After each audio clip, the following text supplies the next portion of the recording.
Article 19 हमें right to know देता है, जानने का अधिकार देता है, सूचना का अधिकार देता है।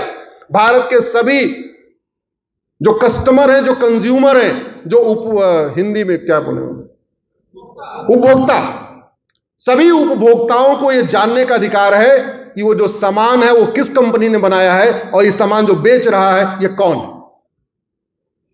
ये जानने का अधिकार है। दूसरी घटना एक अभी हुई है, जामिया में प्रोफेसर धर्मांतरण करा रहे थे। एक चीज बताइए, यहां कितने अपने ब्राह्मण बैठे हुए, जरा हाथ उठाए। आप अपनी जाति बदल सकते हो क्या? जितने हमारे ओबीसी भाई बैठे हाथ उठाएं जरा। आप अपनी जाति बदल सकते हो क्या? दलित भाई एक बार हाथ उठा के बताएं, आप अपनी जाति बदल सकते हो क्या? एक बार जितने हिंदू हैं सब हाथ उठा लें। संख्या बढ़ी क्या हिंदुओं की? बढ़ गई? आप अपनी जाति बदल सकते हो क्या? अरे जब जाति नहीं बदल सकते तो रिलीजन कैसे बदल सकते? जब जाति नहीं बदल सकते तो धर्म कैसे बदल सकते? जाति तो हमें संविधान ने दिया, जब हम उसी को नहीं बदल सकते तो धर्म तो हमें भगवान ने दिया, हम उसको कैसे बदल सकते?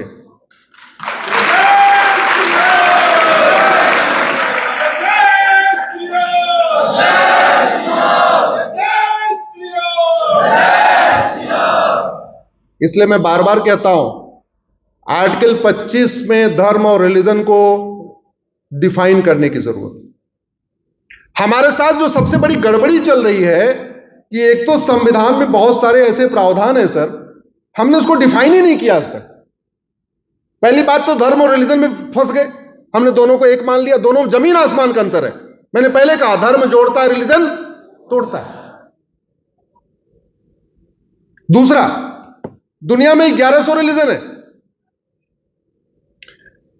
इस रिलीजन में भी आपको दो कैटेगरी मिलेगी, एक भारत का रिलीजन, एक विदेशी रिलीजन।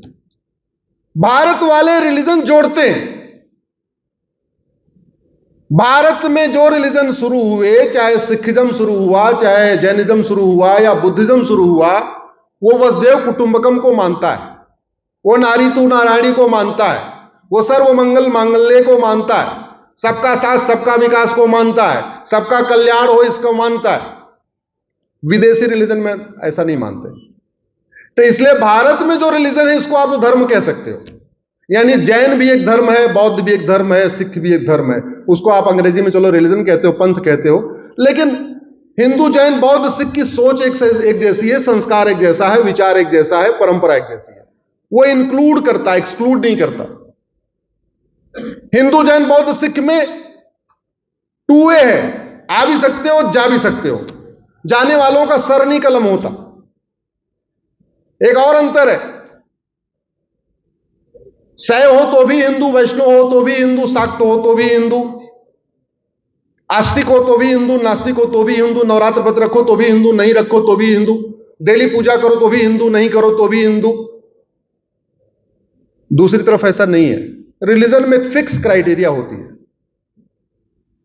धर्म रिलीजन का एक बहुत बड़ा अंतर यह भी है, रिलीजन में वन गॉड वन बुक होती है, धर्म में ऐसा नहीं है।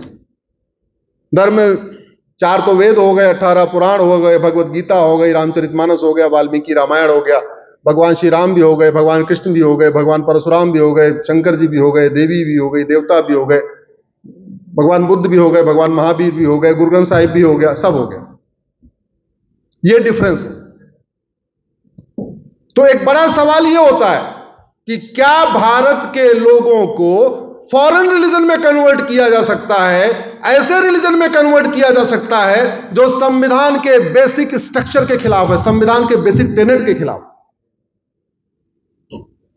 क्या लोगों को ऐसे रिलीजन में जाने की अनुमति मिल सकती है जो रिलीजन इक्वेलिटी को मानता नहीं? संविधान के प्रीएम्बल में क्या लिखा है? इक्वेलिटी।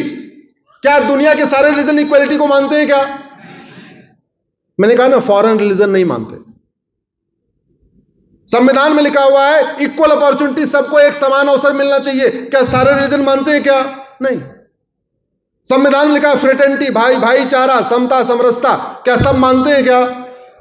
संविधान में लिखा है यूनिटी, नेशनल इंटीग्रेशन, राष्ट्र प्रथम। क्या सब लोग मानते हैं क्या? इसका मतलब यह हुआ, जो संविधान का आर्टिकल 25 फ्रीडम ऑफ रिलीजन देता है, वो केवल उन्हीं लोगों में आपस में घूमने की आजादी देता है जो संविधान के प्रियम्बल को मानते हैं। जो नहीं मानते उसको नहीं देता। तो समाधान क्या है धर्मांतरण को रोकने का? सबसे पहले जरूरत है संविधान के आर्टिकल 11 को लागू किया जाए।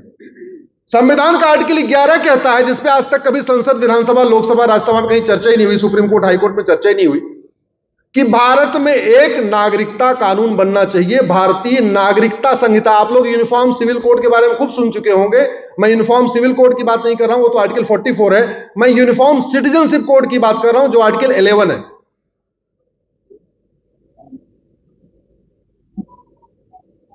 लगता थक गए।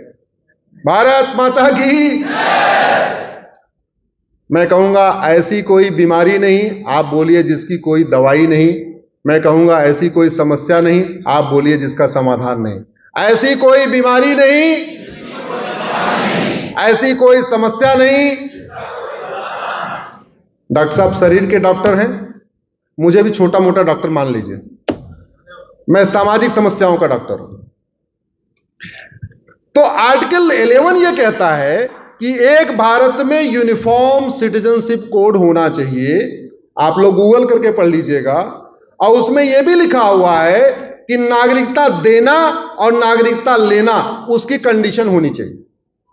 यानी जब आप बर्थ सर्टिफिकेट इश्यू कर रहे हैं, उसी समय आप लिख दीजिए कि किस किस कंडीशन के आधार पर आप उसको बर्थ सर्टिफिकेट इश्यू कर रहे हैं, और उसी में यह भी लिखा होना चाहिए ये जो कंडीशन अगर तोड़ा तो तुम्हारा बर्थ सर्टिफिकेट गया।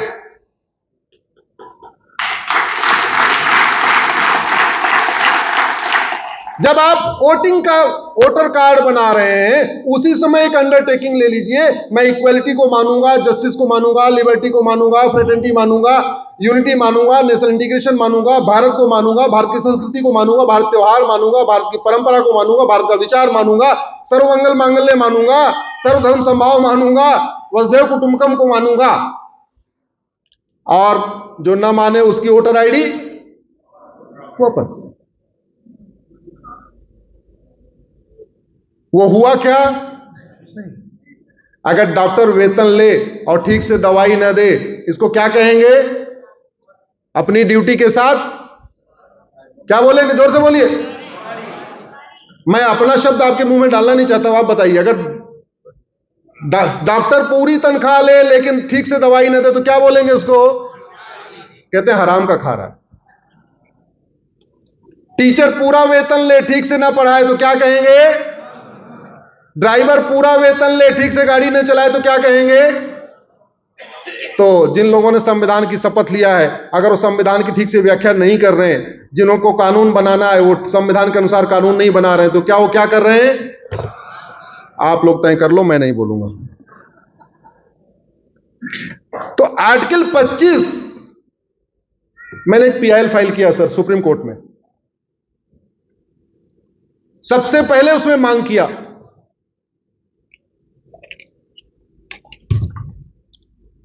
कि धर्मांतरण को राष्ट्र की सुरक्षा के लिए खतरा घोषित किया जाए। मुगल यहां पे सत्ता के लिए नहीं आए थे। यह बहुत बड़ा एक मिथ है जो हमारे दिमाग में डाल दिया गया। मुगल यहां सत्ता के लिए आए थे। अगर वो केवल सत्ता के लिए आए होते तो राजपाट करते रहते, वो मंदिर नहीं तोड़ते, मस्जिद नहीं बनवाते, हत्या नहीं करते, बलात्कार नहीं करते, जनेऊ नहीं उतरवाते। और अगर मुगल केवल सत्ता के लिए आए होते तो सिख पंथ बनता ही नहीं। मुगल क्या करने आए थे? धर्मांतरण कराने आए थे।